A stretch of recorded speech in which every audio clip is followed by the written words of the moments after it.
Hi guys, Abhijit here from Tips to Trade. Again, apologies for posting a video after such a long time. Now, today we are going to see two very good indicators. One indicator, when actually used in tandem with RSI, you'd realize that probably the money flow index, the MFI, is a better indicator than RSI because the MFI also takes into account the volume into consideration.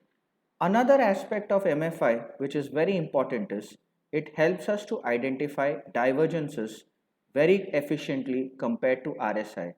Now currently we are seeing the chart for Abbott, excellent MNC pharma company.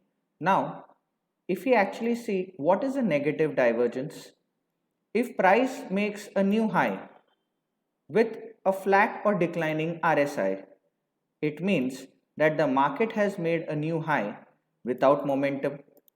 And as we can see here, the MFI also gave us a confirmation that very high chances that this stock actually should have gone down, and which it did. Similarly, if we see here, prices have almost made the same high in this case from mid-April to mid-May, but during this time MFI has also remained the same. It indicates that this stock had to correct a little bit, and which it has during the course of time. Now this is a very good indicator even from a intraday perspective. Now if we, let's see, take a stock like Reliance Industries. Yeah. So if we see the Reliance Industries stock, we can also find out, see, why Reliance actually came down yesterday along with the Nifty, because the market made the same high. Can you see here? But if you look at the RSI, the market made the same high with a declining RSI, clearly indicating that there is a very strong negative divergence. At the same time, let's see what the MFI had in store for us. The MFI also declined as the prices moved up to the same high, clearly indicating that Reliance had to fall, and it did yesterday. A lot of people can also use a very good indicator along with Bollinger Bands called Bollinger Band Width. Basically, what the Bollinger Band Width does is it gives you the difference between the top curve and the bottom curve. So, when the Bollinger Band width is at its peak, it means that prices are bound to reverse.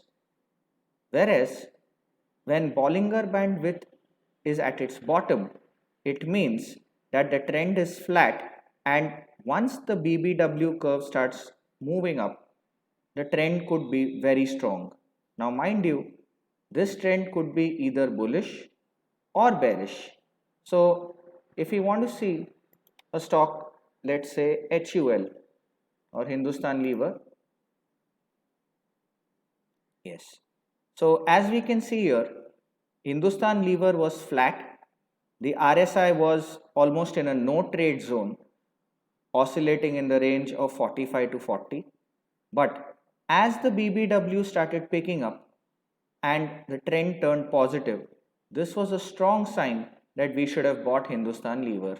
And as you can see, Hindustan Lever moved up from 2088 to 2141 or 2145 as well. So, BBW along with RSI or MFI can be used to actually do proper intraday trading and find out when is the market going to reverse. Let's see another stock, Bharti Airtel.